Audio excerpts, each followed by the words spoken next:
Ex-Astronomer CEO Andy Byron could sue Coldplay for Kiss Cam scandal. Ex-Astronomer CEO Andy Byron could sue Coldplay due to the massive fallout from his Kiss Cam fiasco with his former colleague Kristen Cabot. A legal expert confirms, but he'd have to get really creative. If we are getting creative, a possible claim would be for defamation, specifically as it relates to Chris Martin characterizing the two as having an affair. Attorney Cameron Dalatshahi from MSD Lawyers exclusively tells Page 6 Tuesday. Defamation is a statement, either written or verbal, that injures a third party's reputation per Cornell law. When Byron and Cabot hid in shame after they were caught canoodling at Coldplay's concert near Boston last week, Martin, 48, told fans over the mic, either they're having an affair or they're just very shy.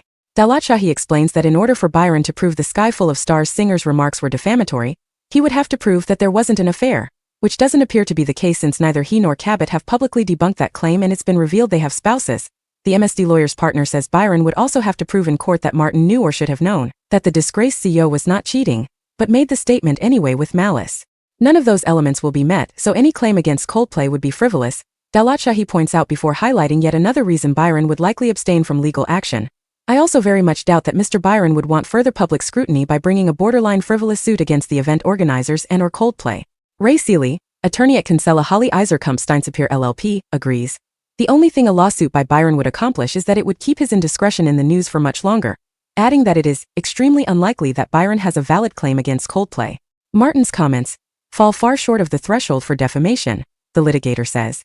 For one thing, even if this statement is interpreted as a factual statement about their affair, it appears to be true. Page 6 also asked the legal experts whether Massachusetts' two-party consent law, which demands that all parties involved in a conversation consent to being recorded, could be grounds for a lawsuit. Seeley explains, he has no expectation of privacy in a public arena, and my guess is that he accepted an even broader release of privacy-related claims when he purchased his ticket. Jules Polonetsky, CEO of Future of Privacy Forum, adds, Byron had no reasonable expectation of privacy in a very public place, so he doesn't have any grounds to object to the photos and videos. Recording audio secretly can be captured by wiretapping state laws, but that's audio only.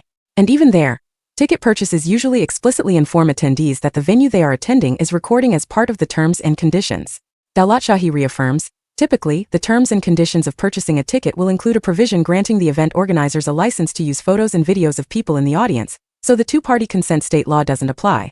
If Coldplay is not defined as part of the event organizers in the terms and conditions, the band isn't commercializing Mr. Byron's name, image and likeness outside of the context of the live performance at that time, so there's no claim there.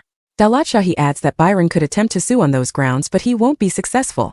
However, Byron is not the only individual affected by this scandal. Cabot was also at the center of the debacle, and although experts say she likely doesn't have a case against Coldplay, she can sue Byron. Cabot potentially has a claim against her employer for sexual harassment given that Byron was superior to her in the company's hierarchy. Craig Weiner, partner and litigator at Blank Rome, tells Page 6, employers are vicariously liable for harassment committed by supervisors because supervisors are considered agents of the employer.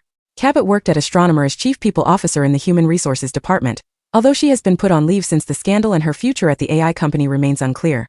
Weiner says that for Cabot to win her case against Byron, though she would have to prove his conduct was subjectively and objectively offensive, and that the conduct was sufficiently pervasive and severe to interfere with her work performance.